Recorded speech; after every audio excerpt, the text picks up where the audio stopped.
Welcome to Season 2 of the Erotic Realm podcast, where we explore the world of eroticism, one erotic realm at a time. I'm Em, a sexologist and kinkster. The mission of the Erotic Realm is to humanize desire in all of its forms, including darker desires. Each episode, we dive deep into the psychology of desire with a sexpert, everyday kinkster, or a kink expert. This is an independent podcast. To support it, please consider becoming a paid subscriber at psychologyofdesire.com, where you'll also find deep dives into desire and surveys that you can participate in. You can also sign up there to get the podcast delivered directly to your inbox when it's released. If you'd like to support the podcast, please consider checking out the brands that support the Erotic Realm. There's Firm Tech, whose tech ring offers fascinating insights into sexual health by tracking erection quality and nocturnal function. Splash Blanket, who create luxurious waterproof blankets designed for comfort, intimacy, and real-life messes.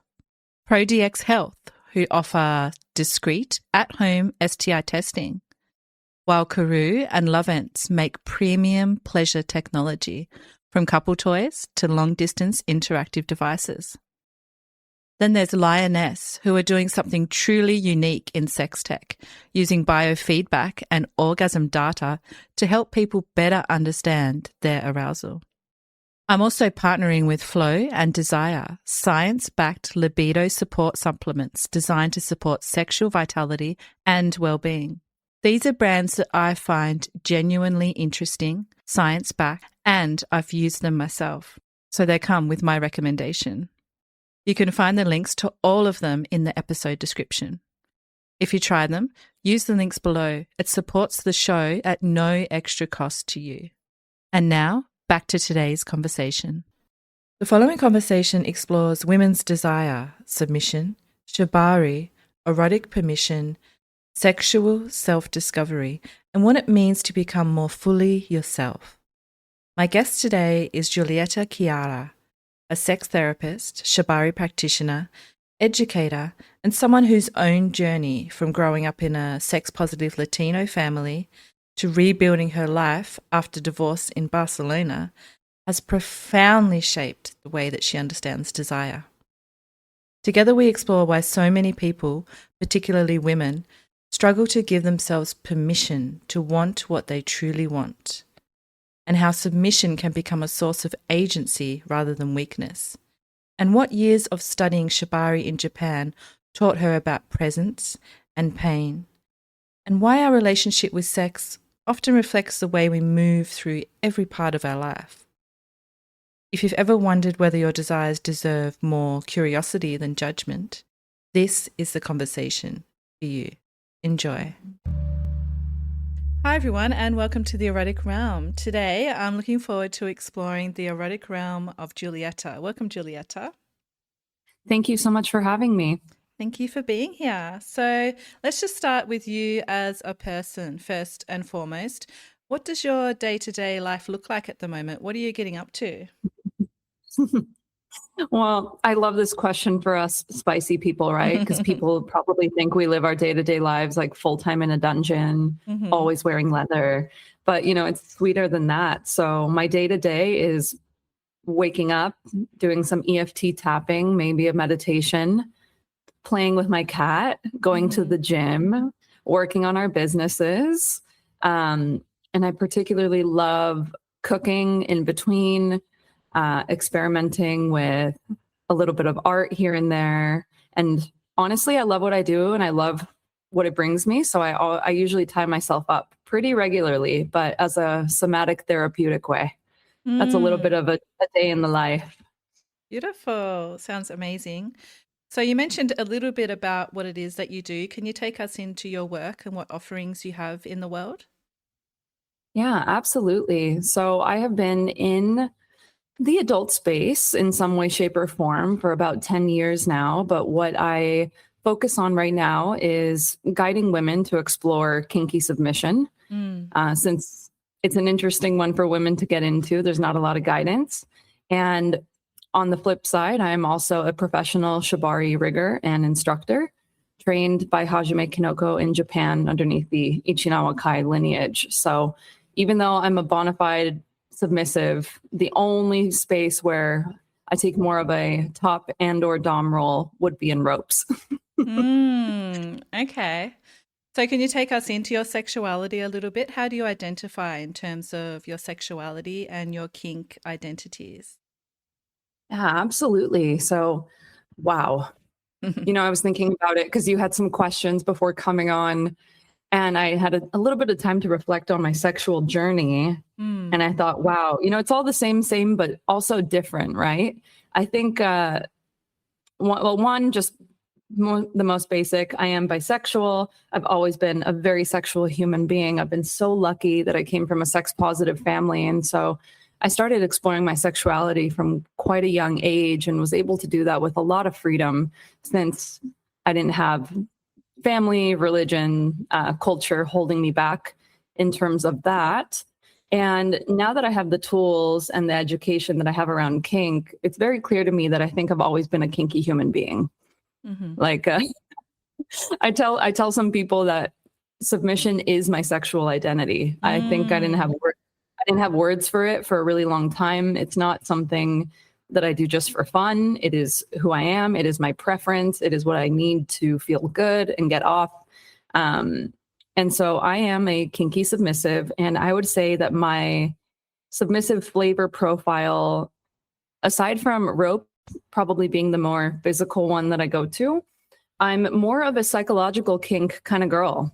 I like playing with power. I like playing with not being powerful. I like degradation, objectification, humiliation. And so the key to my submissive, kinky sexual self is actually through the headspace and not so much the physicality. So how did you first discover the kink world? It sounds like you've been on quite the journey. How did I first discover the kink world? Aside from naturally doing it and probably not knowing what I was doing in my late teens, I was like maybe asking my partners to be rougher, a little more controlling, the hair pulling, all that. I was like, oh, this is just asking for a little bit more. I was asking for kink. I just didn't know how to address it. But I actually was going to college right off the gate, turning 18. I decided I wanted to be a sex therapist. And I remember vividly opening a Human Sexuality 101 textbook. And there was a very, very small part of a page that covered what is BDSM and fetish. And when I say small, probably no more than 2 paragraphs to describe this entire world that we are in. And once I read a little bit about it, it all clicked for me. I was like, oh, wait, that's what I'm into. That's what I've been trying to seek. I always thought it was just trying to look for rougher partners, more manly men, more intense sensations. But I was actually looking for the structure that kink and fetish had to offer. And that's how I discovered that world. And I went on quite a solo journey, even though I was married at the time. So a lot of like research, reading, getting to know about it through seedy Reddit threads, getting my first very scary experiences with FetLife. Because if no one prepares you for FetLife, it's a very interesting thing to log into. Yes. when you're brand new and green and you log into FetLife, I was like, holy shit. So that was my early exploration, was really just starting to get that exposure. And so you had this sense that you were submissive from the start. What were your first journeys into the kink world like? Did you go to events? Were you more so going to munches or meeting people one-on-one? Can you take us through that journey? Yeah, I'm more of a, everybody has their preference on this. And for me, I'm more of a one-on-one girly. Yeah. Because I was exploring bits and pieces of this in my ex-marriage. And then by the time we had gotten divorced and I went on my own path, I started exploring individually with people. This was in the shape of close friends who had actually already had a leg into the lifestyle. So there was a lot of safety and trust and connection there. And I joke because I moved to Barcelona shortly after, and I call it my eat, pray, sub, because I just showed up here almost 8 years ago, and I said yes to every kinky thing I was offered. Fun. They're like, kinky party. I'm like, yep. Do you want to try out this kink? Yeah, sure. Meet this person on the app. You want to try this? Yep. I mean, I look back now, I got to be honest with you. It was a little sketchy, but I don't regret one bit of it because I discovered so much about myself. So I enjoyed the more solo approach. I've never been one to really be big into the events or the munches. And going back to your beginnings, you say that you grew up in Utah in a sex-positive family, but you were surrounded by a much more conservative culture. What was that like growing up in those two different worlds? I think for anybody at first, it's confusing because what goes on in your home isn't exactly what goes on the outside. And to be, to really be this wild child that doesn't have shame, doesn't have a filter for a Mormon audience. I remember there were bits and pieces, maybe in my early teens, of getting judged, especially if it was very obvious that I was sexual. And I wasn't one to hide anything. If there were conversations about what boy are you seeing? What have you tried? What are you doing this? I was an open book. I always joked that in high school, I was a mini Dr. Ruth because anyone could ask me anything and I most likely had some sort of answer. But I think for me, I never felt the judgment and all that. I was really able to just wash off of me. I think what I felt was a sense of sadness. I remember sadness for watching people suffer for having shame around their normal sexuality. The way that people would withhold their explorations, the loopholes that Mormon kids would take in order to try to explore their sexuality in a way that would fit the, very gray area parameters of what was allowed and what wasn't allowed. And so it made me sad for my community.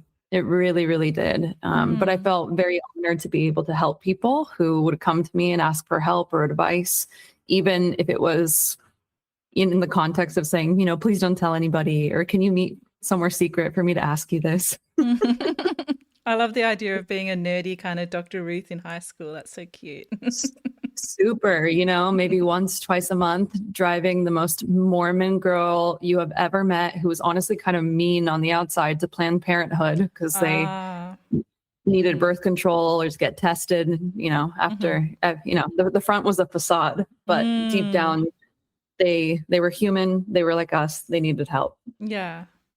So what made your family different? Why do you think it was so sex positive compared to the culture that you were growing up in?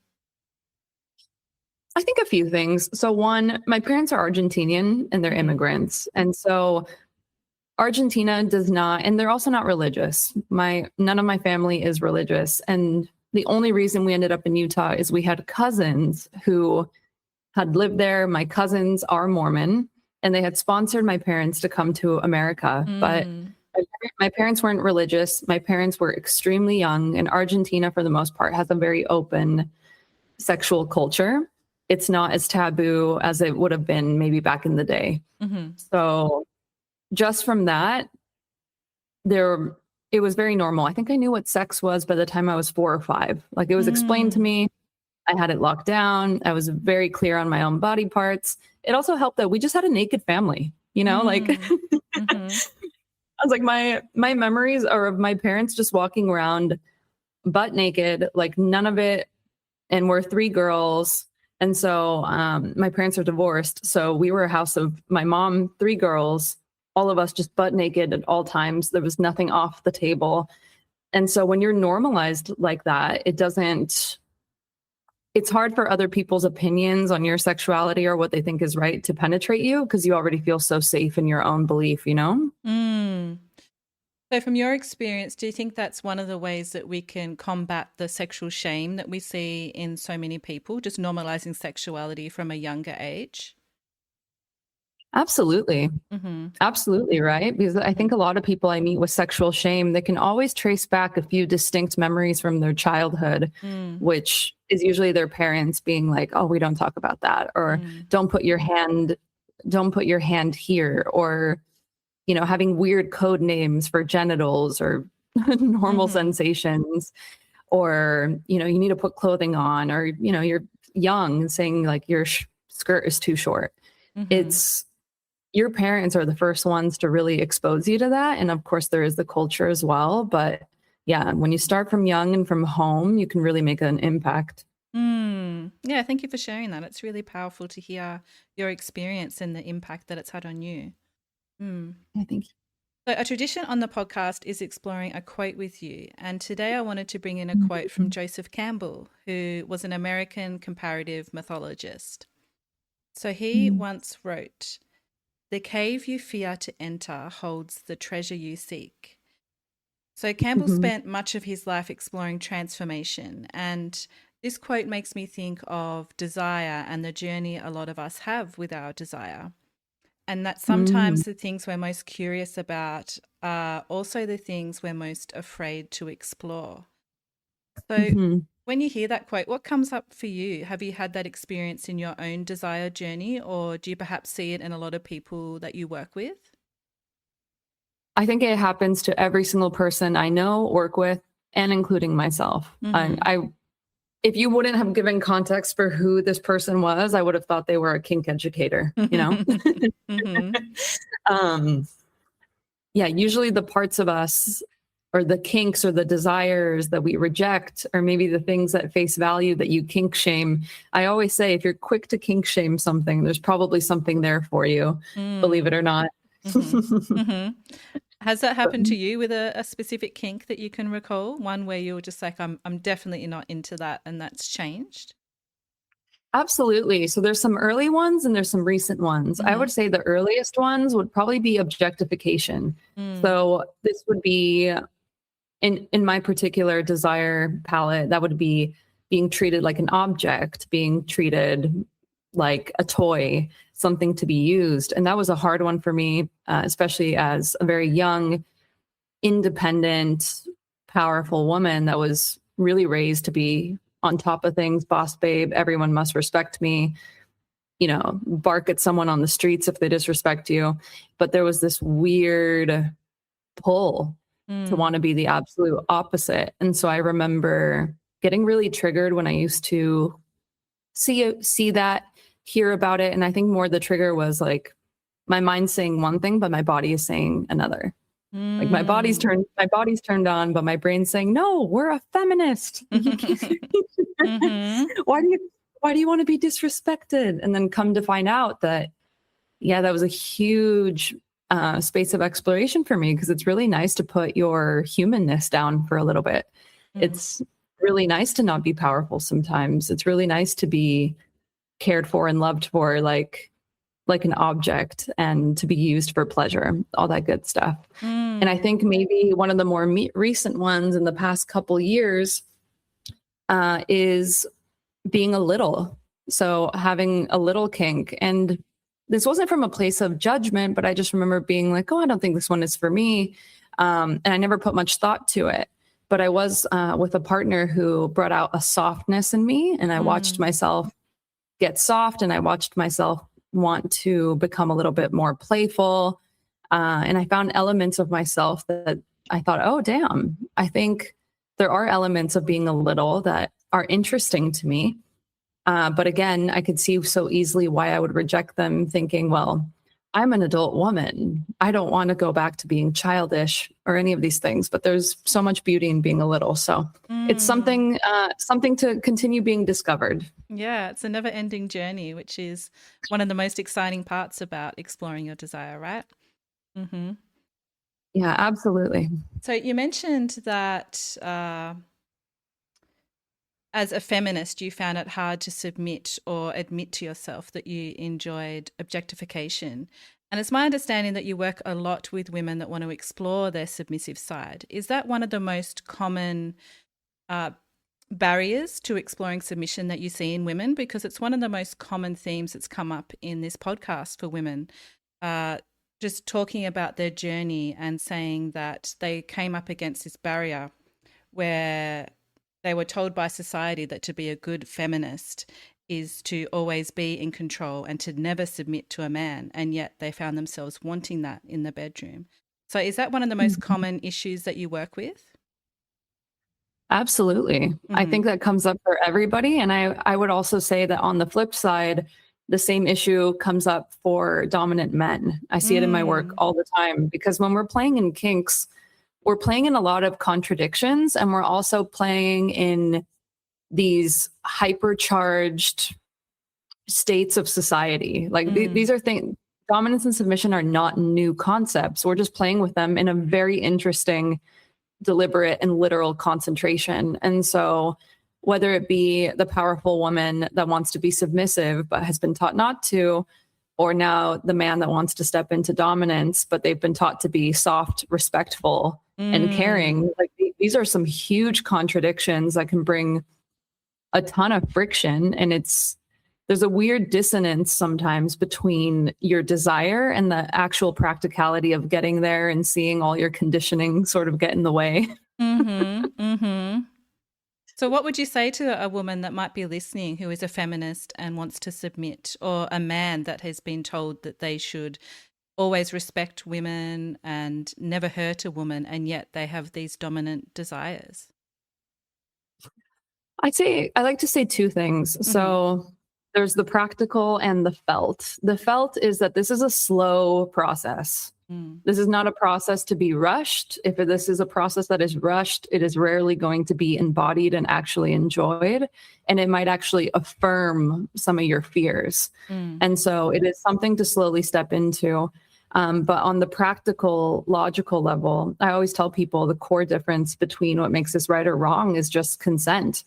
It's consent, and it's your actual desire, and you choosing what you want to do with your desire and your body and your actions is still along the lines of feminism. It's still along the lines of being a respectable, in integrity man. And that's what makes all the difference, is that you are choosing this and you're doing it from a place of care and structure. You're not just a loose cannon. You're not a bad person. You're not a weak person. Yeah, I love the fact that you highlight it's a slow process as well. There's no need to rush into these things. Yeah.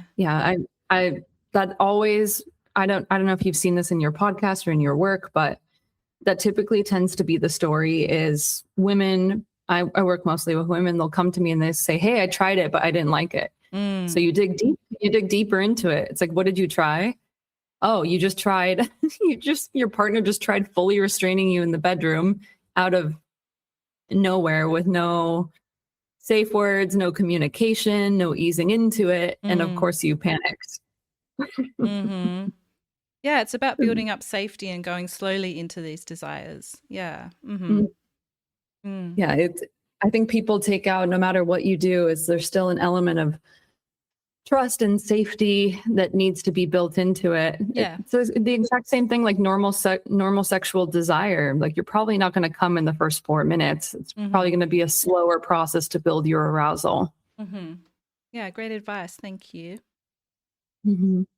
Now, you often say that how we do sex is how we do life, which is an incredibly powerful statement. Can you unpack that idea and how you arrived at it? I arrived at this idea probably in my earlier days of studying human sexuality and coming into my own sexual confidence, because I realized that two things are true at once. And I'll just use the most common example I use, that I always say, if you can ask for an orgasm, you can ask for a raise. That typically people who are very timid in the bedroom, I promise you, if you struggle to ask for what you want, if you struggle to feel confident in what you are doing, there is a chance that that reflects somewhere in your outside life. There's nuance. That's not always true, but with the people I work with, and even myself, I will see that once they gain more tools for sexual confidence, once they gain tools to learn how to talk about their kinks, talk about consent, draw boundaries, be able to have hard conversations, be able to have amazing ones, be able to receive, suddenly their external life starts to change. Because if you can ask for someone to spit in your mouth, suddenly asking for a very complicated Starbucks order isn't necessarily like the craziest thing on earth. I love that. If you drawing a boundary with someone, telling them, I don't like the way that you spanked me, suddenly drawing that boundary with that annoying fucking family member that won't stop asking you to do things you don't want to do doesn't seem so threatening anymore. And so kink tools, sex tools, again, they're just exaggerated life tools. And to be honest with you, we probably didn't learn any of these tools for life, and now we're learning them in sex. And it gets to translate. So it's a 2-in-1. I think we're being really efficient here. If you're being kinky, you're being efficient with life. Yeah, I love the idea of kinky sex as a little laboratory for life. That's awesome. Okay, so I'd love to bring in a piece of research here. So researchers Botter and colleagues studied over 260 BDSM practitioners, and they compared them with people from the general population. And what they found was fascinating. So not only did BDSM practitioners report very low levels of distress about their desires, but people who identified as DOMs and switches actually reported higher levels of sexual satisfaction than the general population, but also than the submissives. So when you hear that role was a strong predictor of sexual satisfaction and DOMs and switches reported these higher levels of sexual satisfaction than subs and the general population, what stands out to you, and does it resonate with your experience? And I'm curious to know, do you have any ideas as to why you think submissives weren't as satisfied? 100%. Don't even have to think about it. Cool. It actually, that doesn't surprise me in the slightest. And I'm really happy you brought that up. What a study. That's a lot of people to interview in a kinky space. But what I see a lot in my work, working with submissive women, I've probably worked with thousands at this point, is that there is a misconception that submission is a passive role. Right. So people come into it, and I'm going to speak particularly for women because that's who I work with.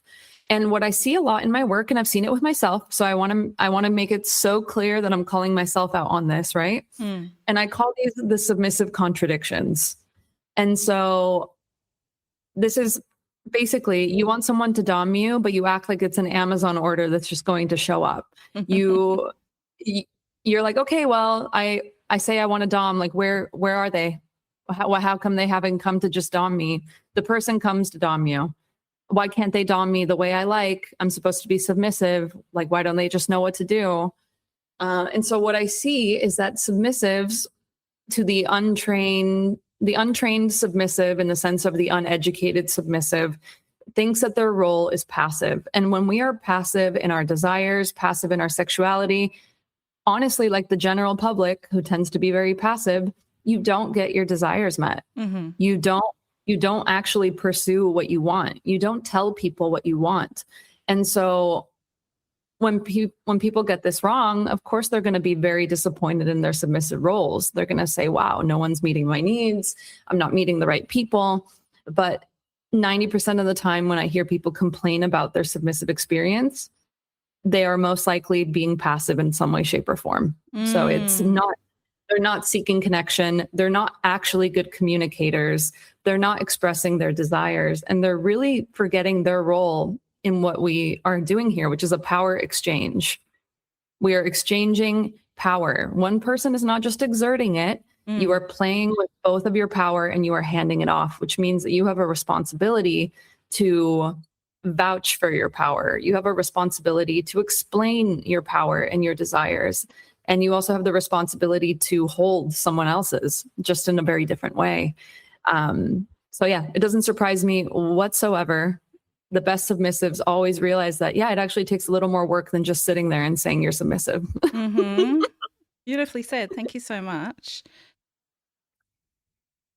Yeah. So what I was saying to you is I always say it's my life mission to undo the entitled submissive, because we have this brigade of quote unquote unsatisfied submissives. But what I really see is entitled submissives. They don't want to do anything. They don't want to put the effort in their side of a power exchange. They don't want to put the effort of making a connection. They don't want to actually be in integrity and be good communicators. And in many ways, they tend to top from the bottom. So, this is like very being demanding, being very critical.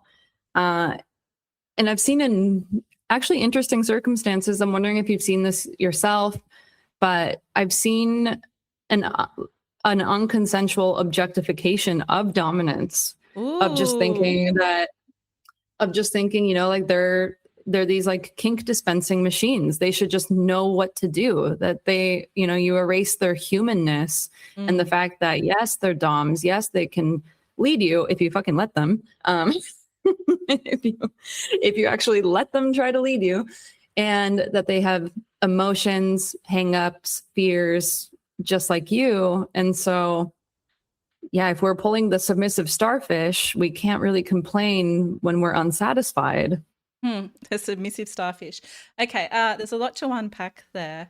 That's really interesting because I see a lot of dominatrixes talking about how they feel, or female doms talking about how they feel like they're just a kink dispenser, but I haven't really seen many male doms talking about it. So it's really interesting that you've highlighted that, because I hadn't thought about it working the other way before. Isn't that interesting? Yeah, absolutely. So if there's a submissive listening who hasn't had much luck with finding a dominant, or they're just not feeling satisfied at all, how do they come to recognize if they are an entitled submissive?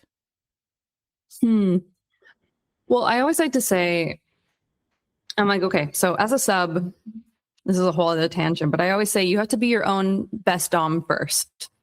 Your first dom is you. So I always like to, if you're having a lot of bad luck, a lot of bad experiences, or you're not connecting with people, or you're, when you do connect with someone, you just try to cherry pick elements of what you like from them, or you're very critical. I always like to just turn it back and look at yourself. Are you a sub worth leading? Are you in integrity? Do you take care of yourself? Do you guide yourself, or are you actually looking for someone to just come and save you? And so, to your point, I always like to say, where are you outsourcing things to be in your own power? So are you outsourcing responsibility? Do you want someone to be responsible for you because you can't take care of yourself? Are you outsourcing your desire, which means you want someone to just magically tell you what you're into, versus trying to discover that on your own? Are you holding a lot of expectations of someone? It's so easy to sit here and criticize the shit out of someone, especially a dom, which is in its own way so scary, right? Because you're trying to do your best to lead someone, and to feel that they're sitting there and being critical is also very hard. And so those are the biggest questions I would ask. Do you have a lot of expectations? Are you projecting a lot of these responsibilities? Is it all them and not you? Are you looking at dating apps or connections as a thing of, what can I get from this person? What can they do to me? What can they provide me? And I'm guilty of that. I've done it before. I was once also a baby submissive who thought being submissive was just enough. And just waiting for someone to come and service me, which was so dommy if you think about it. Yes. It's interesting how it can flip so easily like that. So easy. So I always recommend just pointing that mirror back. If you're having a really hard time in this lifestyle, where are you outsourcing? Where are you avoiding actually creating connection? Where are you being a bit lazy about cultivating connection and showing up and doing your part? They're hard questions, but it's worth asking. Yeah, and I think the most important thing that you highlighted is that kink experiences and relationships are a collaborative process. It's not just one person doing all the work and the other person following. It's a collaboration and working out what works for both of you together, what doesn't work, and kind of seeing it like a sexy, fun experiment and going from there. Absolutely. And look, if you are in a place in your life where seeking out connections is too much, cultivating a connection is too much, you actually don't have the bandwidth for some way, shape, or form to show up in those ways, hire a service provider. You know, stop getting angry that connections aren't working, and hire the dom. Hire a professional. Hire someone where it's going to be a clean cut transaction where, yes, you still have to show up and express your desires, your wants, your limits, your boundaries, and you have to respect theirs. But, you know, outside of that time, not much else is expected from you, and that might fit where you're at. Yeah, great advice. I love that. Okay, let's chat about Shibari. It's a personal love of mine at the moment. So I'd love to hear more about your journey with rope. When did it begin and what first attracted you to Shibari? So I got tied up my first time. I had no idea what Shibari was. And I actually have photos of the first time I found out and the first time I was in it, because I was at a photo shoot. I was doing a photo shoot with a friend. I was doing a nude photo shoot. And he had a tatami mat. He had some Asian themes in there. And he just asked me, this was in 2018. He said, "Hey, do you want to be tied up in Shibari?" And I was like, I don't know what that is, but sure. And so for the photos, he had tied a body harness on me. So it was just ropes all on my midsection, around my breasts, around my thighs. And I had photos taken, and that was my first time in ropes. So I think it's very special to have literal photos of the first time I ever touched ropes. And they're so stunning. And I remember I loved the feeling. I loved the feeling of being hugged inside of them. I loved how sexy they looked. And after that, I remember thinking, okay, I want to explore this. And so I fucked around just very casually with ropes for a few years. And I lovingly call that era of my life, you might laugh when I say this, I call it white girl Shibari era. Because I was like, my white girl Shibari era. I'm Latina, let me say this. Okay. My white girl Shibari era was just doing YouTube tutorials of things that looked aesthetic, you know, never really seeking actual traditional instruction, and posting cute videos and teaching my friends some very basic things. But it wasn't ever dipping my toes into actual traditional, what we would call kimbaku. Shibari is actually just a verb in Japanese. It means to tie. It's not the actual name. So kimbaku would be the correct term. And after a few years of playing in my lovely white girl Shibari era, I just had this thought come in. There was two thoughts that came in, which is, one, this is a beautiful Japanese art. I think I need to start giving it the actual respect it deserves. And I think I got to start ditching the YouTube videos and just trying to make cute little designs, because there's a lot more to unpack and feel here. And then the second was, you know what? I think a cool bucket list item would be to go train Shibari in Japan, to go learn directly from the source, right? There couldn't be a better place to learn than from the source if I'm ready to take the next step in my Shibari journey. And so that is exactly what I did. It was after years of just playing around with it casually and definitely feeling that there was something there for me to tap into. It was in 2023, I traveled to Japan to meet the Shibari legend, Hajime Kinoko. And there's a few Japanese masters, and he's one of the youngest ones, and he has a very unique style of tying. So most traditional Japanese masters and forms of rope bondage, they come from a lineage called Seminawa, which translates to torture rope. So this is going to be your more authentic, traditional S&M style rope. This is based off the sadomasochism. This is based off of pain, the eroticism of suffering, creating beautiful shapes with the body. And it's usually a little bit more intense. And for me, you can imagine as a sub, I was like, I don't know if I want to hurt people. Mm-hmm. I can talk about how that's actually changing. I'm entering a sadistic era of my rope tying. Ooh. So more to be discovered on that. But at the time I was like, oh, I think I'm going to go with this artist Kinoko, because he has a more artistic and softer approach to Kimbaku, which is very new and modern. And so I went to Japan to meet him. One, because if I was going to commit to doing this, I wanted to make sure I felt comfortable and I liked the person I would be learning under. Mm-hmm. And so that's exactly what I did. I flew to Japan. I was there with a friend trip and I met him, and immediately it was the most in integrity embodied yes in my stomach. And I said, okay, I love this man, even though we can't speak a word to each other because we have a language barrier. I was like, he's amazing. I love the school. I loved particularly that I think it's 50% or more of his students are women, which is very unusual for the Kimbaku world. It's very male dominated, but it's getting better. And so I went back and I did an intensive with him, which was 40 hours of training in 1 week. And I gotta keep it really real with you. I don't think I knew what I was signing up for. Okay. Uh-huh. I was like, oh, I'm going to come tie pretty knots. No. I went to Japanese style boot camp. I'm getting yelled at. Oh, wow.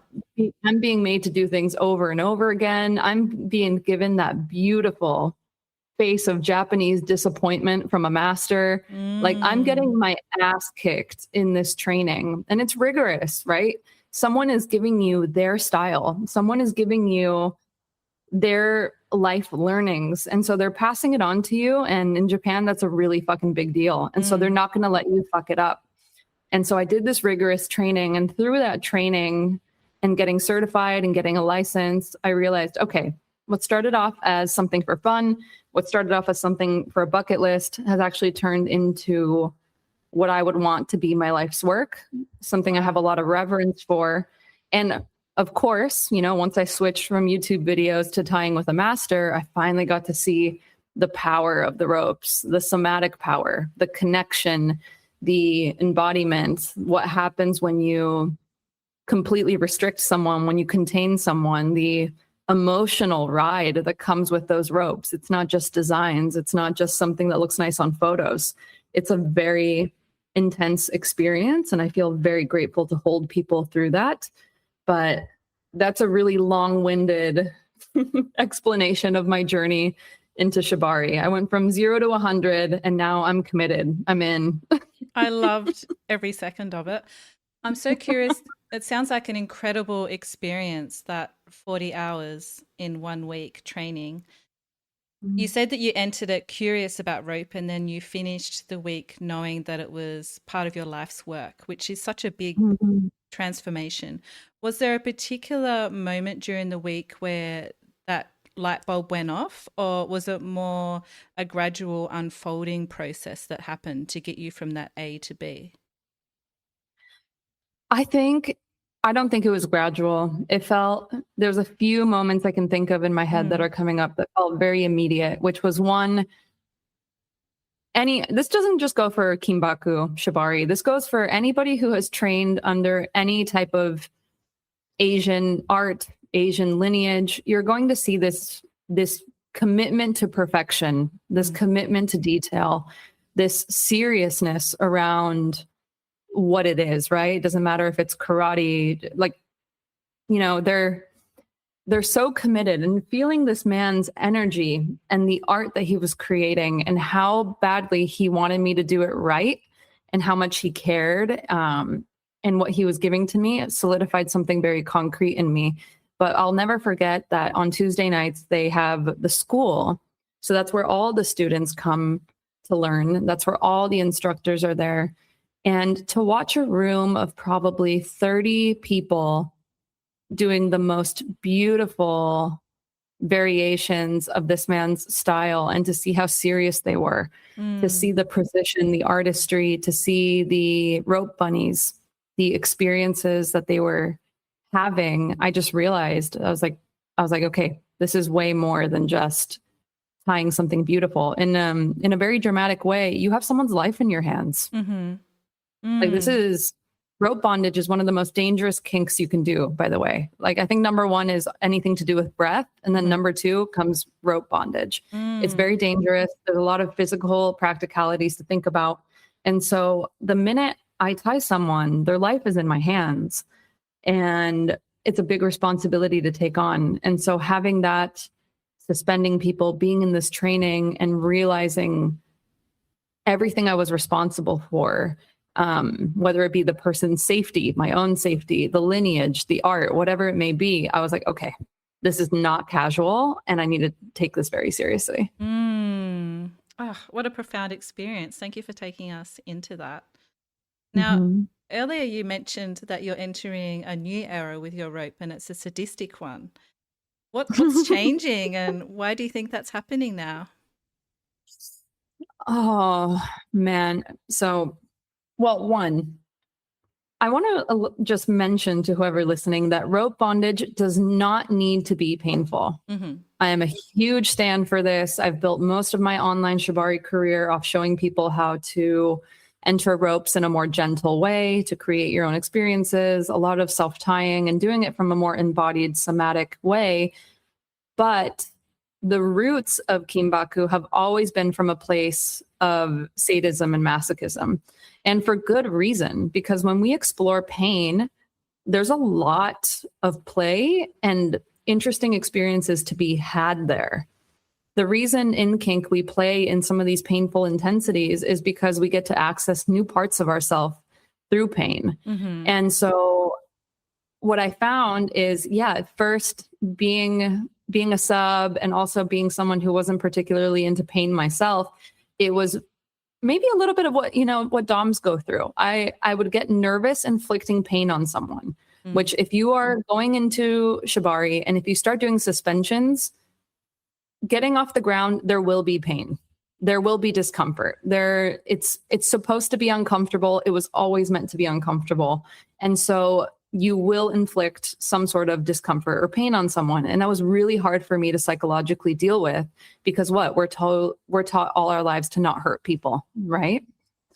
And so what I found is that even through my most gentle experiences, which would still produce some discomfort, you start to see people have these very intense, kinky experiences, which is they meet their pain, they meet the discomfort. In a controlled, kinky setting, you get to actually experience your pain or your discomfort and you get to sit with it versus running away from it. And then you get to see what's on the other side of that, which is usually like a pretty wicked high, right? Like your subspace kicks in, your happy hormones are coming. And on the other side of people passing that pain barrier, they were able to access stillness, presence, meditation, bliss, whatever it may be. And so we see this a lot. Like I always tell people, if you take an ice bath, for example, the first minute you think you are going to die. By minute 3, you're fine, you're breathing, you're blissed out. And now you're going to reap the effects of that experience all day long. It's incredibly similar with this. And so I really leaned into this past year of being like, okay, I do produce pain in people with what I'm doing, but there is more magic to be explored by adding more deliberate pain. And so going back to the roots of what Kimbaku always was, which was a bit more sadistic, a bit more torturous, and to be able to guide people through that has been really exciting. And it's been really fun for me as a rigger to be playful and to be able to hold people's initial pain. It turns into bliss, right? I want to elaborate. It's not always bad, but I've found that pain is actually just presence. When you are in pain, it's very hard for you to be distracted. If you are in pain in rope bondage, you're probably not thinking about what you're going to make for dinner tonight. You're not going to think about how you didn't defrost the chicken. You're not going to think about what you need to do tomorrow. You're going to be dropped so hard into your own body, which is hard for us to do in this day and age, to be inside our bodies and not in our heads. And that is the power of playing with some pain. And so I've loved doing this now this past year in the rope bondage, whether it's doing something deliberately painful or adding these little accessories to make it more intense. I've loved watching people have these transcendent experiences. Oof. Pain is presence. I adore that. Thank you for that little catchphrase. It's amazing. I resonate with that so strongly. So you identify as submissive, yet you enjoy tying and giving these sadistic, blissful experiences. When you tie someone, do you feel dominant, or is it part of your submissive side and you're giving an experience? How do these two identities coexist within you? It's so funny because it's hard to explain. I don't feel like a dominant human. I feel like I'm a very elevated version of a service sub in this. I'm like a very sassy service top of sorts, right? Where I do feel, I mean, because I can't sit here and lie to you and say I have nothing to gain from doing this, right? I'm not just doing it all for the other person. But I feel like I'm guiding someone through an experience, and it's for them.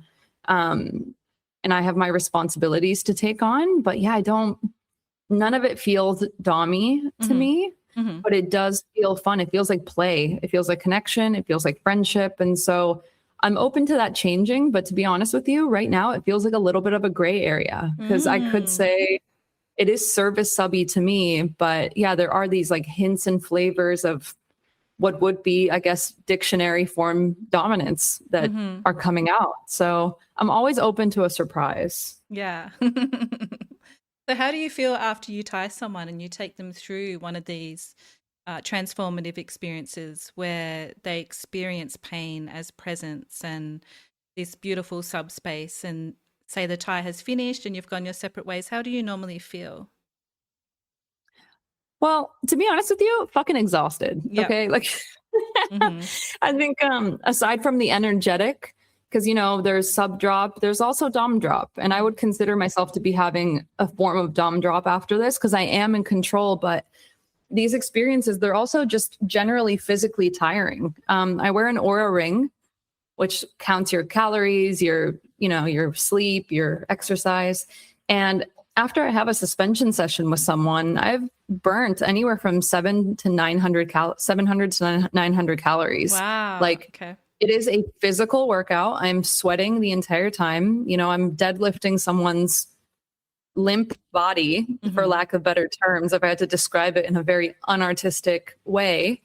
And yeah, so directly afterwards, I'm usually pretty tired, and I have like my little routine is after I tie someone, I like to be alone. I like to eat, ironically, Thai food. So you probably have better Thai food than I do available to me. Oh, I have a routine. I go home, I order drunken noodles. It's a whole thing. Love and it. I'll usually enjoy a way of decompressing to just come back to myself, whether that be even tying myself or just enjoying some quiet time, because it's a very intense experience that you are energetically holding someone's life experience and pain in your hands.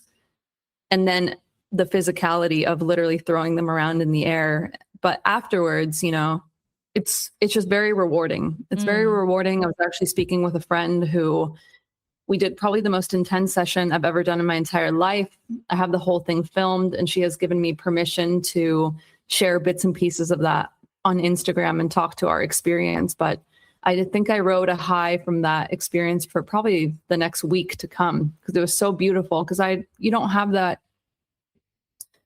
It's very hard to have these experiences just in your day to day. Yeah. Well, one of my next questions. Sorry, what was that? No, I was just going to say this level of connection is very unique. It is. And the intensity of it. I'm really curious about that experience, because one of my next questions was to ask you about a peak erotic experience that you've had. And it sounds like perhaps that fits the bill. Did you want to take us a little bit into what that experience was? Yeah, absolutely. So she would love if I talked about this. Cool. My friend Katya, she came to visit me in Tulum. And the irony is that she was in Tulum because she was actually at a dominatrix training. She was doing Rupani's dominatrix training, and then the last day she was there, she had time to meet. And as you can imagine, probably doing 7 days of intensive dom training, she was ready to not be in a top position. Right.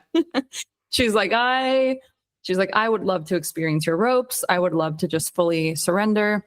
She had some personal things that were going on, so she had, a lot of emotional charge. And I think this is interesting. What made it a peak erotic experience was the level of trust that there was between us. Mm-hmm. Now, usually before I tie someone, I sit down with them I'm a very analytical human being. If my whole life could be on a spreadsheet or a to-do list, it would. And so I have a little checklist I go through before I tie someone. And that typically involves asking, about their body, injuries, what they like, what they don't like. And it involves me going through what I envisioned for our session. What positions may happen, what sequences, so they have an idea what's going on. She sat down and I asked a few general questions to see about her body and her safety, which are necessary. But when it came to the point of saying, this is what I'm envisioning, or here's what might happen, she just paused me and she said, Julieta, I actually don't want to know what you have planned for me. I don't want to know what you have planned for me. I don't have anything I want to ask for. I trust you completely. And I completely trust myself in being able to vouch for my needs in the moment. And if I need anything changed or stopped, you will hear from me, but I don't want to know anything else. And so we had been internet friends for a while. This was our first time meeting. So mind you, the first time you meet someone and they just hand over basically complete autonomy. Intense. They're like, yeah. They're like, you tell me what you need, which is sometimes a lost art in kink, because I think sometimes we try to be so specific to make sure we cover all our bases that we don't leave room for the unknown and exploration. And to be able to trust and to also be secure in yourself to say, I can get something good from this, I can get something bad from this, but either way, I'm going to welcome all of it because it's part of the experience. And so that was such a beautiful erotic charge for someone to just hand over the keys to their experience and say, I trust you more than anything right now.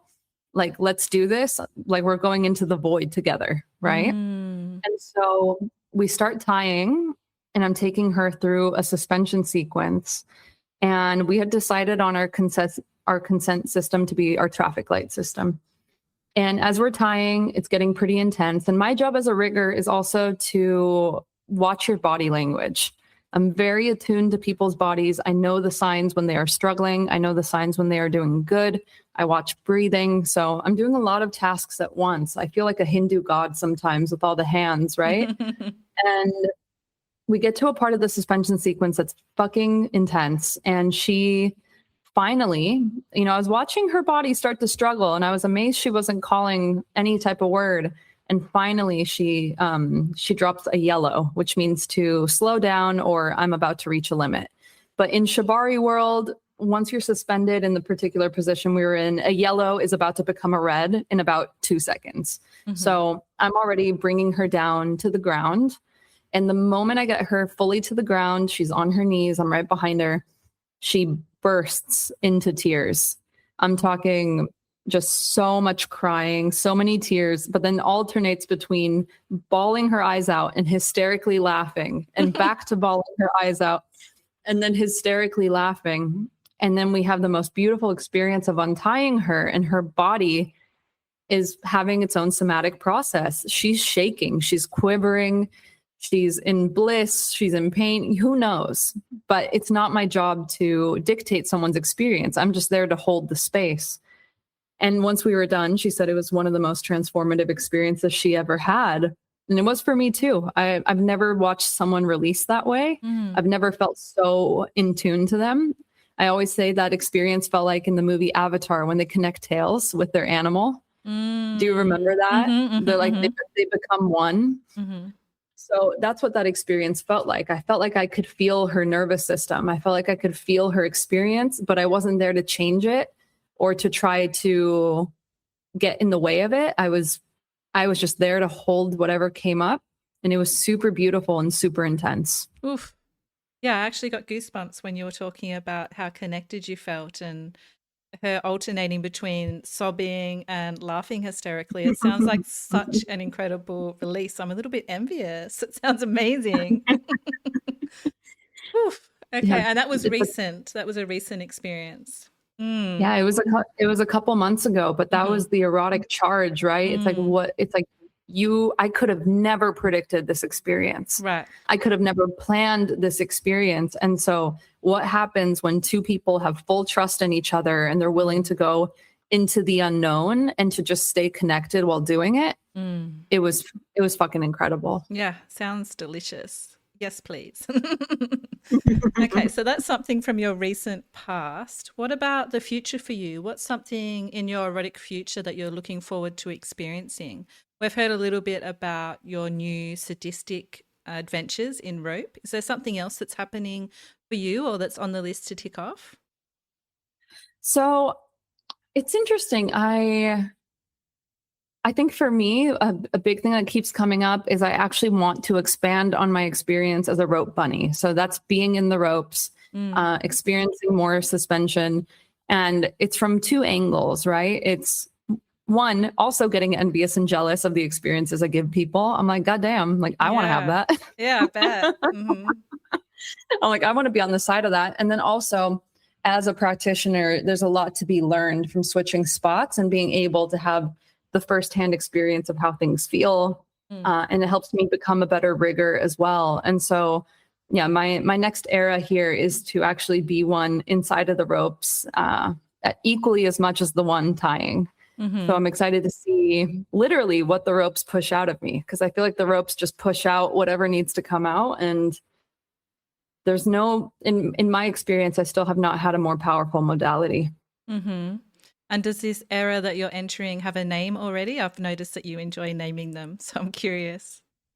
Oh yeah, I mean, this one's called E Pre Sub 2.0 because Okay. I'm fresh out of a breakup as of 8 months, and I came back to Barcelona, and I mean, we're starting strong. I'm also just trying anything new that comes my way. So 2 weeks ago, I got mummified just for fun, and that was actually so incredible. There was no erotic charge for me, but it was very meditative and somatic, and I would do it again. Okay, well, more of that. Right? Now, I forgot to ask you, as part of our conversation today, I asked you to bring along something to share, such as a quote, book, or a movie that's influenced your eroticism. Do you have something that you've brought along to share with us today and how it shaped your erotic realm? I have one quote that I heard years ago from the Shibari legend Midori. She is crowned as the woman who brought Shibari to the West. She has one of the earliest books in English of Shibari Kimbaku. I think she lives in LA. She's also a dominatrix, but anyways, living legend. And I watched a workshop from her, maybe, I don't know how long it is, 7-8 years ago. And she said, kink is just childlike play with adult privilege. And that changed my life. It absolutely changed my life, because I always tell people, I don't know if you see this in your work, but sometimes like the kink world and talking about kink and all the methods and the acronyms and everything, it can get so dense. And I think sometimes we forget. Yeah, it's very serious. Like when we're using words like protocols, dynamics, like the whole thing's fucking dry. And so when we remember that it's actually about play, and it's right, when I, in a weird way, when I'm playing in kink, I'm tapping into a playful side of me that I haven't had since childhood. It always reminds me why we're here to do this, that it's for pleasure, it's for play, it's for enjoyment. And that always brings me back to the basics. Beautiful. Yeah. Yes to more pleasure. Yes to more play. Yes, please.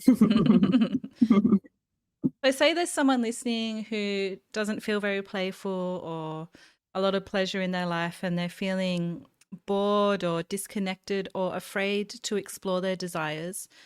Where would you encourage them to begin? I would coach them to begin with themselves. So I used to say this as a sex educator, and I do it now as a kink educator. I've been leading this past year, I've been leading a lot of women through solo submission, so dominating themselves, but you are your safest partner. You are your safest sexual partner. You are your safest explorative partner. And there's so much you can do to explore with yourself and to really build that muscle of confidence in this world. So is this spending erotic time with yourself? Is this trying kinks by yourself? Like tying yourself up, spanking yourself? Is this researching, reading? Go all in on yourself first, and it's going to really help you build that confidence to start taking it to the outside world. And to recognize a good partner when you meet one that will suit you well as well. Beautiful. Because when people are doming themselves, the solo submission has been life-changing. Because if you become your own best dom, your radar for finding someone who can really fit you and be in integrity with your needs, now you have someone to compare it to, which is you. You're your own best dom. I love it. I love the empowerment behind that. So Julieta, where can listeners find out more about you and your work? The easiest way to find me and my work would be on www.julietachiara.com or on Instagram @JulietaChiara. And that's where I post snippets of my work. That's where you can find an assortment of my self-paced courses that are going to break you into either submission or ropes. And you can find me on a lot of Spotify's, on many podcasts, such as this one.